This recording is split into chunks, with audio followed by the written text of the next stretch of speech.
DMTV Info, votre chaîne d'information en temps réel. La politique, la santé, le sport, les faits de société, la musique, les rumeurs et bien plus encore. Vous découvrirez cela dans notre chaîne DMTV Info.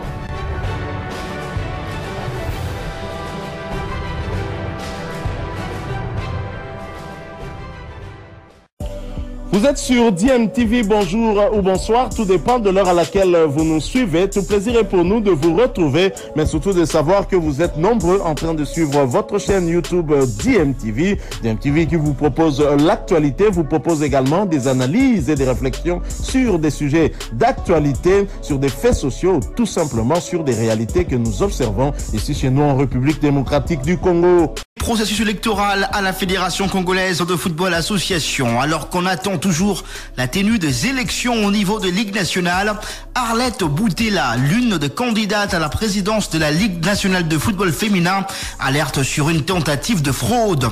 En effet, la journaliste sportive s'insurge contre la demande de la commission de recours d'un nouveau dépôt de liste pour réexamen ce mardi. Elle estime que sa liste étant déjà déposée et retenue au premier examen de dossier ne souffre plus d'aucune contestation et que si tous les dossiers déposés ont été perdus, cela ne relève que de la responsabilité des commissions électorales et de recours. Je vous propose de l'écouter. Nous venons dénoncer une manœuvre dilatoire à vouloir invalider certaines candidatures parce que nous avons déjà eu à déposer nos dossiers. Nos dossiers ont été examinés, validés au premier tour, c'est passé au niveau de recours, étudié au niveau de recours et les listes définitives étaient publiées. Ils n'attendaient plus que la campagne électorale et les élections. On vient avec des manœuvres, écrire à la FIFA, écrire à la CAF. Finalement, le panel a été mis en place et le panel avait une mission bien précise qui ne concernait pas la révisitation des candidatures. Aujourd'hui, la Commission nationale de recours nous informe à nous, dans la soirée vers 17h, que nous devons redéposer tous nos dossiers demain matin. Pour ceux qui ont déposé déjà les dossiers, qui se retrouvent au niveau de la Commission de recours, parce que c'est la Commission de recours qui a finalement publié les listes définitives après recours. Comment cette commission a pu perdre les dossiers? Comment prétendre perdre le dossier en moins de 2 mois si c'est une manœuvre dilatoire? Nous demandons, s'ils veulent nommer des gens, qu'ils nomment carrément des gens en lieu et place de créer des manœuvres pour faire des semblants d'élections. Nous ne voulons pas des semblants d'élections et nous disons, nous avons déjà déposé les dossiers se retrouvent au niveau de la commission et si la commission a perdu ces dossiers, ça ne relève que de sa faute, ça ne nous engage pas et nous estimons que nous ne pouvons pas être invalidés à ce niveau-ci. Si vous avez été validé lors du premier examen de dossier, pourquoi vous refusez de déposer le dossier pour une deuxième fois si on demande à tout le monde de déposer le dossier? On refuse d'abord parce qu'il n'y a pas une procédure légale qui nous demande de redéposer nos dossiers. Ça relève de la négligence de la commission qui a perdu le dossier ou qui veulent cherché autre chose. Dans sa lettre, la FIFA a dit que la CAF aurait reçu de plaintes et avait demandé justement à la commission électorale et à la commission de recours de donner les documents de tous les litiges au panel. Est-ce que ce n'est pas pour ça qu'on vous demande de redéposer le dossier? Mais ils ont tous les dossiers et les questions de litige. Parce que me concernant moi, il y a eu un recours de Madame Karangaïre. J'ai répondu, j'ai été à la commission de recours. La commission de recours m'a entendu. Elle a validé le dossier. Après examen, on a publié les listes définitives. À ce niveau, on va réexaminer quel dossier encore. Parce que qui a triché, qui a corrompu, qui a fait quoi? C'est pourquoi nous disons que ça, c'est une manœuvre dilatoire de saboter l'intelligence de Congolais et des Congolaises. Et à ce niveau, nous n'allons pas laisser faire les choses. C'était la Arlette Boutella, candidate à la présidence de la Ligue nationale de football féminin. Et pour rappel, un réaménagement de calendrier a été publié par la commission électorale prévoyant les élections de 3 ligues du 12 au 14 mai prochain. Ce après une réunion tenue avec le vice-président du CONOR, maître Guy Kabeya. Une réunion qui n'a ensuite pas été reconnue par le président du CONOR, Dieudonné Nsambi, remettant donc en cause ces nouveaux calendriers réaménagés. Football toujours, on parle cette fois-ci de cette première victoire historique de la RDC à la Coupe d'Afrique des Nations de moins de 20 ans. La RDC a enregistré cette première victoire de son histoire dans cette compétition hier en s'imposant devant la République centrafricaine sur le score de 3-1 lors de la deuxième journée de la phase de groupe. Pourtant, tout avait très mal commencé pour la RDC qui a encaissé le premier but du match dès la 10e minute.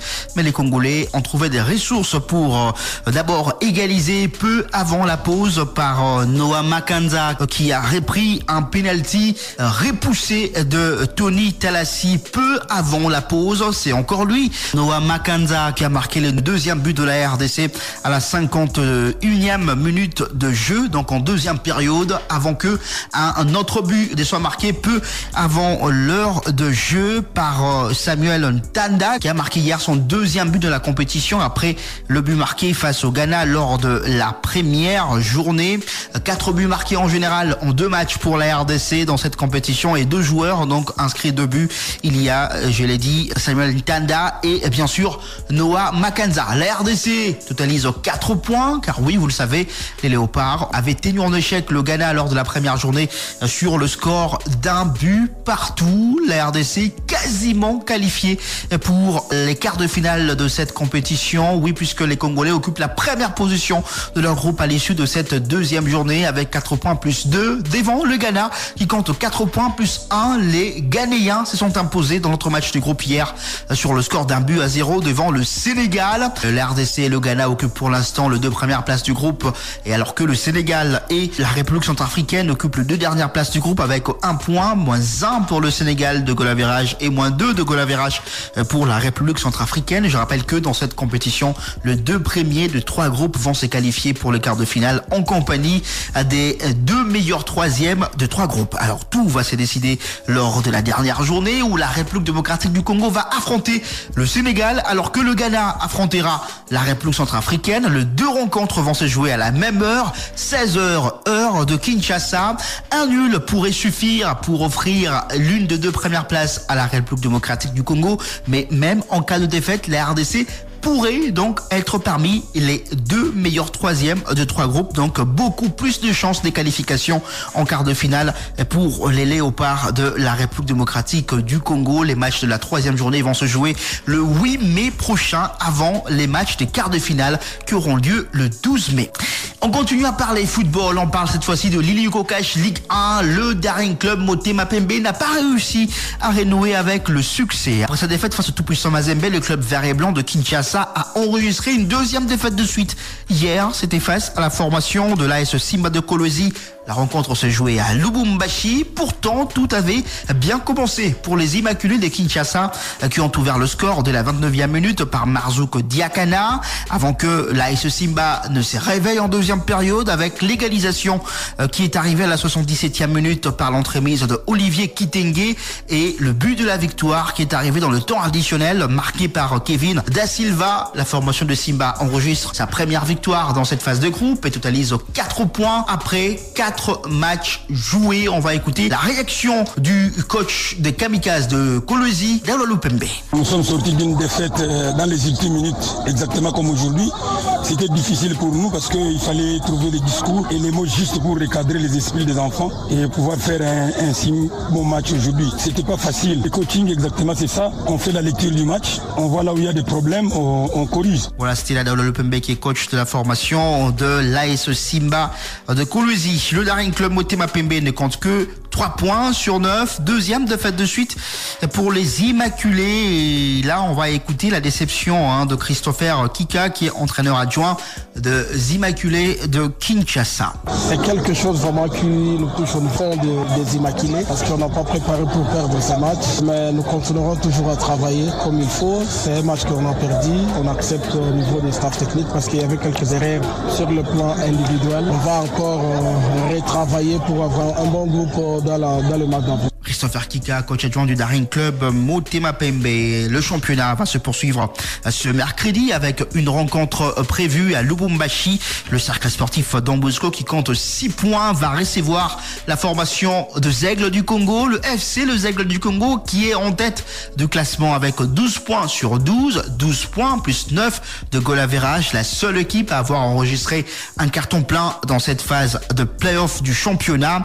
Et après ce match entre le cercle sportif Don Bosco et la formation de Zègles du Congo mercredi. Jeudi, il y aura 4 rencontres prévues selon le calendrier réaménagé. Je rappelle que vous allez suivre parmi les 4 rencontres en direct sur Top Congo FM le grand derby de Lubumbashi entre le tout-puissant Mazembe et la formation du FC Saint-Éloi-Lupopo. Le match va commencer à 15h heure de Lubumbashi et 14h heure de Kinshasa. On pourra donc prendre ce match avec un petit retard juste après la diffusion du journal parlé de 13h30 jeudi. Mais le même jeudi à Kinshasa, il y aura le match entre l'AS V-Club et Rangers. Oui, V-Club ne va plus affronter l'AS Simba mercredi, mais plutôt la formation de l'académique club Rangers. Ça sera à 15h juste, heure de Kinshasa, au stade de Martyrs de la Pentecôte. Avant cette rencontre, à 13h, heure de Kinshasa, la formation de Sa Majesté Sanga Balende, qui a enregistré 2 défaites lors de ces 2 premiers matchs, va affronter l'AS Maniema Union, qui reste sur une défaite face à la formation du tout-puissant Mazembe. Le même 8 mai, le Daring Club Motema Pembe va être reçu à Lubumbashi à 13h au stade Mazembe, 13h heure de Lubumbashi, 12h heure de Kinshasa, par la formation du FC Tanganyika. On quitte le football pour parler basketball dans ce journal des sports et la Ligue provinciale de Kinshasa qui s'est poursuivie hier avec 2 rencontres jouées. La formation de One Team s'est imposée sur le score de 64-62 face à la formation de City Kauka. Chez les messieurs et toujours chez les messieurs, New Gen a eu raison de décimper 71-51. Le championnat va se poursuivre ce mardi avec 4 rencontres prévues au stadium de Martyrs de la Pentecôte. À 13h, Opportunidad sera face à la formation de Police. À 14h30, NMG va matcher la formation de Banalingwala. À 15h45, Jeunesse et Avenir croisera la formation de Binza City. Et puis, à 17h15, STP croisera la formation des Figuiers. Toutes les rencontres sont de la version masculine. Merci infiniment à vous tous d'avoir suivi.